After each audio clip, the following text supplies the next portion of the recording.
everybody. Welcome to Life Stories Podcast for the Love of Books. I'm Shara Goswick, your host. My guest today is Travis Cournoyer. Travis is the author of Courageous Curiosity. And in his book and in our conversation, we talked about what it means to ask stupid questions. Maybe the questions that we should already know the answers to, or maybe those that we're afraid to know the answers to. He talked about what it means to be brave and to be bold and to just ask anyway. It was a great conversation. I encourage you to get his book. If you or someone you know are stuck, maybe at work or in a relationship where you have to make a decision, you've got to know the answers to something and you're afraid to ask, I think his book would be very helpful. I thank you for being here. Travis, thank you for talking to me. I read your book, Courageous Curiosity, and I loved it. I thought it was great. I think everybody should have courageous curiosity. We all need to be asking the questions.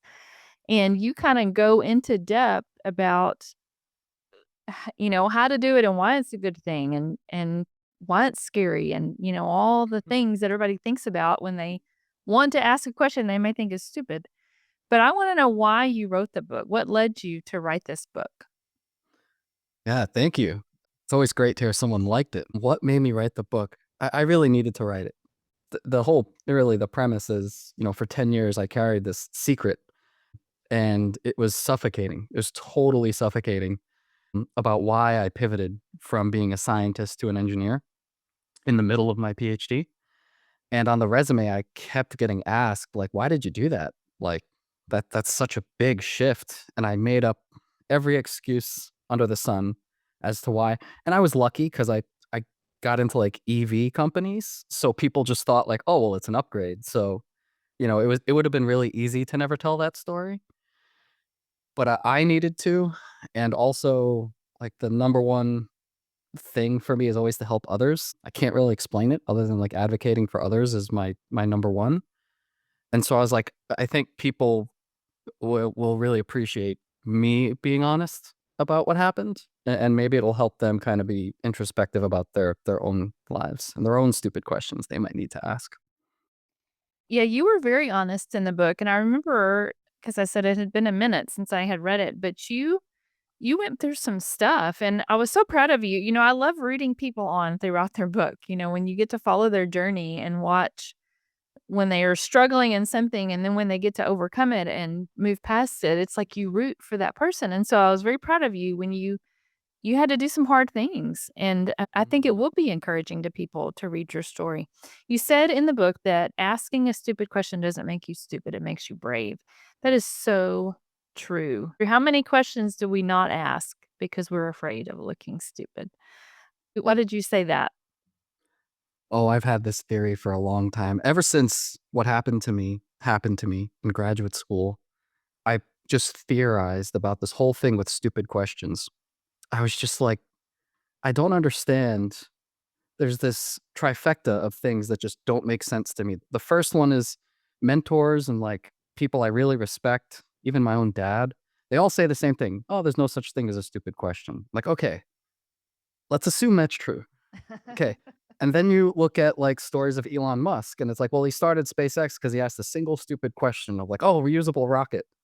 And now he's like the world's richest man. I'm like, oh, so they do exist. But Right. then I'm, like, going back to my memories of being in high school and, like, raising my hand because I missed what the teacher said, and be like, "What's this?" And someone's like, "That's a stupid question." Someone just answered it. I'm like, "Okay, so they don't exist, they do, and they can make you the world's richest person, or they do, and they make you the dumbest person in the room." And I just kept circling around that trifecta. I was like, "This Yeah. doesn't make sense." And I just knew, and you see it in the book, I knew that I know how to use a stupid question like a tool. Like I figured it out in my subconscious or what have you, that if I just figure out what I'm afraid to ask and I sprint into that thing, Yeah. it just kept accelerating my career, my personal life, even my parenting journey. And I end with like the parenting part of it because it's really important to me.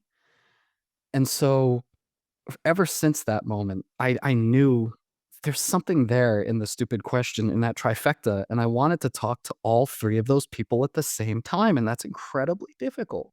Well, yeah. How do we can't get Elon Musk on the phone and Yeah. find out why? And so this book is my attempt to craft one narrative around what a stupid question is. I posit one definition, and I'm like, across that trifecta, this definition works for all of them. And what I realized was the problem is a problem of perception. So it it's not relevant to me at all if you think what I asked is a stupid question. It's only relevant to me if it is one for me, if I feel the shame because I asked it. And whether you think that's cool, it doesn't matter to me. Right. And in that, especially that high school classroom one, and the person saying there's no such thing, they're so focused on the perspective of those around you. And Elon Musk, I'm realizing, and people like him who ask questions like that, they've kind of realized the secret sauce, which is Yeah. it's not relevant what anyone else thinks. It's relevant that I push myself through that shame. Yeah. And so this book is the result of me trying to, stitch that whole narrative together using my own career. Yeah. One of the things you said was that it's good to think or say you're gonna ask the question, but actually opening your mouth to do it is very difficult. Why is it so hard for us to get over that hump? You think of, we really wanna ask this question, maybe we're afraid of the answer, or what do you think that is? I've been on a few podcasts, and one of the times I said I think it starts in kindergarten. Originally, when I wrote the book, the first draft, I was like, I don't want to declare war on every kindergarten teacher in the world, but Probably not a good idea.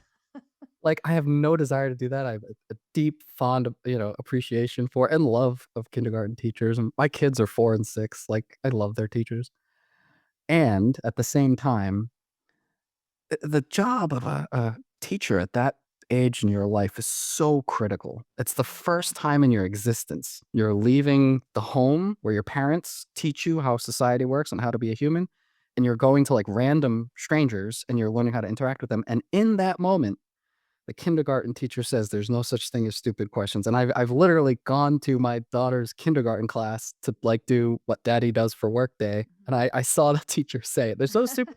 I was like, I think we would be infinitely better off if you just said there's no such thing as stupid questions in this room because Mm, I make sure there aren't.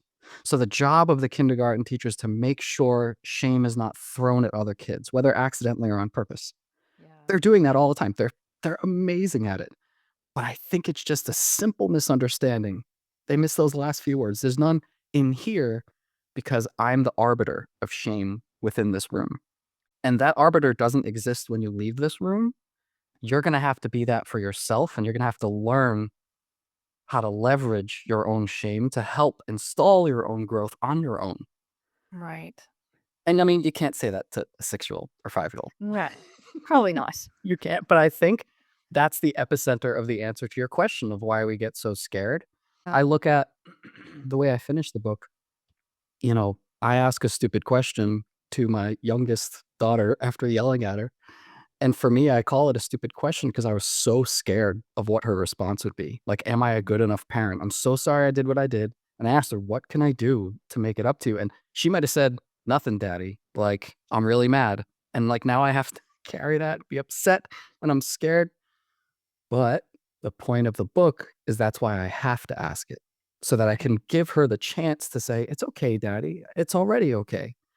I get it. You're sad. Like, you're having a hard day. And then it's that kind of active repair they talk about in parenting a lot, right? But I think we need to do that repair with ourselves. And by not asking the question, we don't ever give ourselves the chance to hear the answer.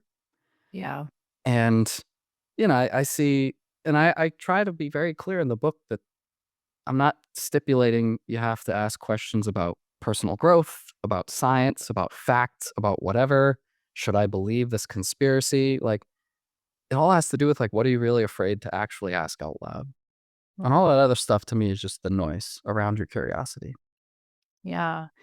One of the things you talked about was the shame cycle, and you would ask yourself a question, okay, when something happened that upset me, or I asked a question and it blew up, you would ask yourself, okay, what triggered me? Why did I react like this? But I thought that was so good to kind of look at yourself and figure this out instead of just getting upset and moving on. And not dealing with it. I think that's important sometimes. Sometimes we may go through cycles and not realize we're going through the same thing over and over again. So I thought that was really good that you did that. Tried to figure out what you were learning in every situation. Yeah, I was reckless with my curiosity in graduate school, and it almost led me to a breaking point. And I tell people now, I was the damsel in distress. A Disney princess had to save me, and it's literally true. And so it can be really dangerous if you just ask stupid questions constantly. You're intentionally inflicting pain on yourself by doing something you're ashamed of, right? Like that inherently is going to be painful. And so I tell people it's kind of like when I was a kid, I would do the stupid videos like Johnny Knoxville, right? Hurt yourself because it looks funny. And I remember I got on a scooter and they got a video of me scootering right into like a brick wall and like full speed as fast as I could. It hurt and stuff. And so like you make that video and everyone laughs and it's funny. But what's not shown is like before I did that, we practiced a bunch of times. I had a helmet and like how are we gonna do this? So like we're really careful and just like maximize for the laugh and it looks really silly. To me, asking stupid questions is kind of similar. Like you put Mhm. the helmet on, you put the pads on, you get yourself ready, but you ask anyway. That's the name of my business, right? Like you ask anyway. You don't come up with an excuse at the 11th hour not to. You do the prep, you go ask, and then you stop and give yourself some breathing room and grace because it hurts. It's really hard to ask a stupid question. I mean, I've been doing this for 10 years, so now it's my whole being. I never stop, Yeah. but it took me 10 years to get here. And a lot of the stories I share in that book, sometimes it took a week or two. I had to like really go chill out for like a long time. Yeah. And because I could tell I was like way overstimulated. See, I try to lay some of those concrete principles in the book. Like, hey, if you want to do this, accelerate your growth and like sprint into your future and make your future yours, you got to start slow. Absolutely. And you were dealing with some hard things. I mean, going through graduate school, getting your PhD, all that, that's not like an easy, walk in the park. You were dealing with some very stressful situations. So No. I thought it was great that you were very honest and vulnerable in that. And I think that's going to help a lot of people. How can a single honest question change the direction of someone's life, do you think? Yeah. So I think be easily summarized by just saying some stupid questions, right? You could ask your spouse, "Do you still love me?" Mm. You could, after a given weekend, ask yourself, "Am I an alcoholic?" There's so many little things that if we just give our curiosity the space to just float around and do what it does and find something we just want to know without all the noise. Just Right. leaving the Instagram sphere, leaving the spiral, the doom spiral of all the scrolling or whatever, and just giving our curiosity air to breathe, and then just Mhm. asking whatever pops up. Those are some questions. I've asked both of those questions in my personal life, and each one of them Yeah. changed my life dramatically. Mhm. Um, it could be, do I wanna change careers? Um, was this layoff what I needed? Yeah. For me, most recently, it was, should I accept this job? I got a job offer, a place that's 400 miles away from LA, from my family, and I commute. I drive like 400 miles every week Really? every other week, Wow. and that was a really incredibly hard decision to make, but I asked anyway, and I got an answer, and I was like, "Alright, I'll do the job. I'll do it." And I love the job. It's great, and That's being away from my family gave me the time to write the book. mm, And so we never know what's on the other side of a stupid question. Just gotta right. ask it. Somebody could ask a question and I could let it go because it's not a big deal, but we are so hard on ourselves. We judge ourselves so bad when we do that. Why do you think we are so much harder on ourselves when we ask questions that maybe we should have known the answer to? I think it's because of exactly what you just said. Like, we've seen other people ask questions that we think are silly and simple, and we have our judgments about them because of it. And we think the way we feel about our own questions that we don't know, we're afraid that other people will think that way about us. And honestly, it's probably true, but it's also probably true about every question that you ever ask, that at least one person is gonna be like, "Ah, it's a stupid question. That's very obvious." Right. So it's just this spiral. of either, in my view, either all curiosity is okay or no curiosity is okay. Right. The in between space to me doesn't make sense, other than I try to be very careful to craft out a stupid question is something that brings you shame. It's an honest question you have, and you're afraid to ask it.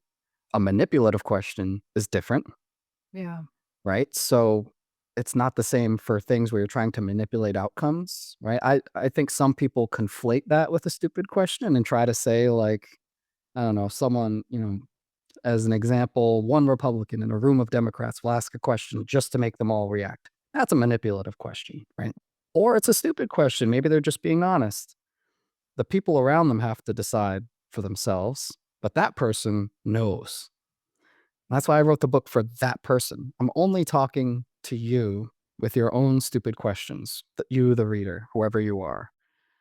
And I just posit that your fear and shame is probably your compass pointing you where you should go, as opposed to the opposite.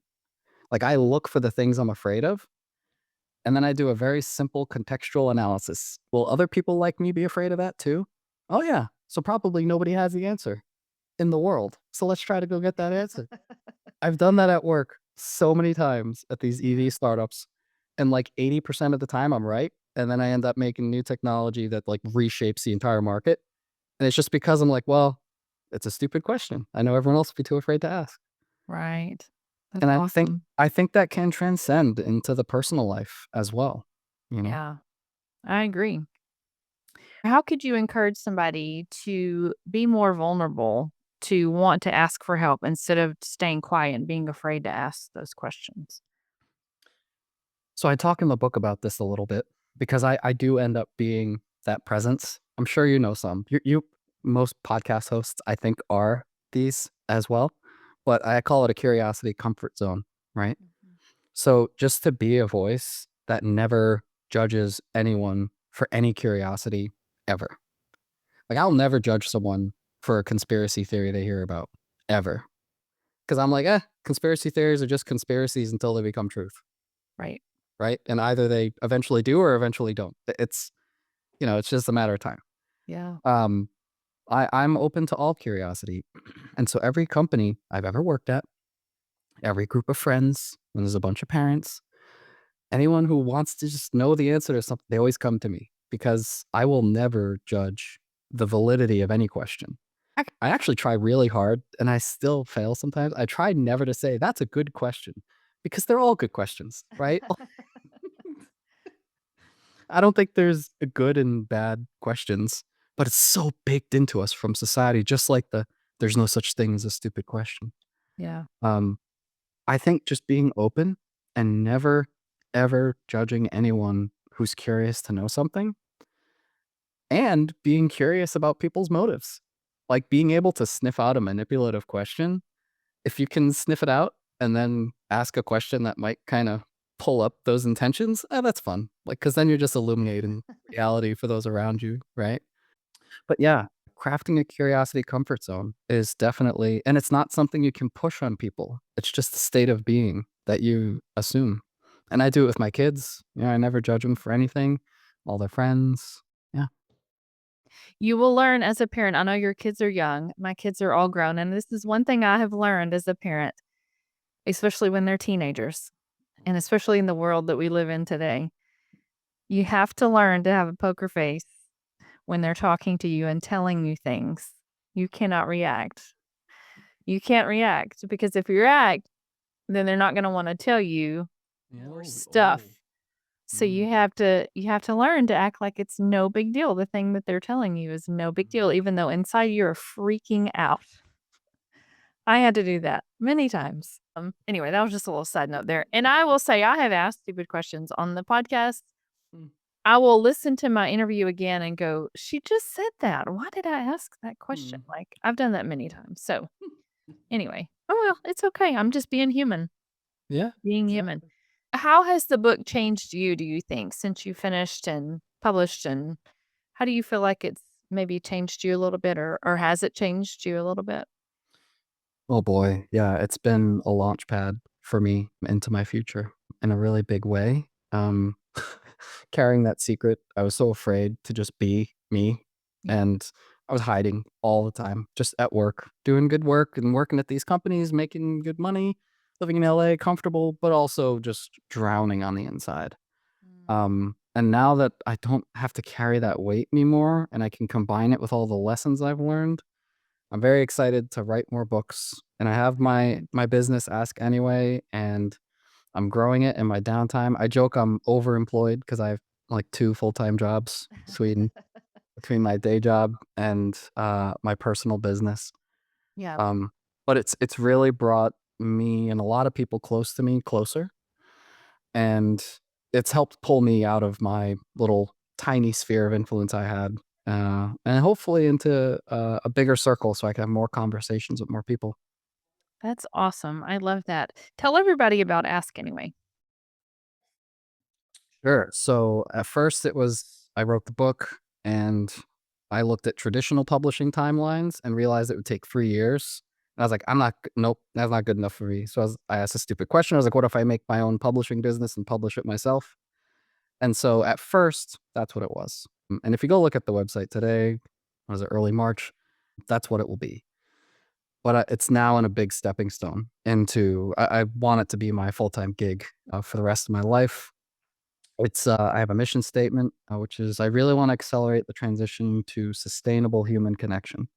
Mm. And so, still publishing, yes, but Ask Anyway, the whole point was for me to write books that could have people consider what the world might look like if we optimized for human connection instead of engagement with our software technology and whatnot. Well, if instead of optimizing for engagement, we optimized for connecting people to kind of face off, fight against the loneliness epidemic. Mm.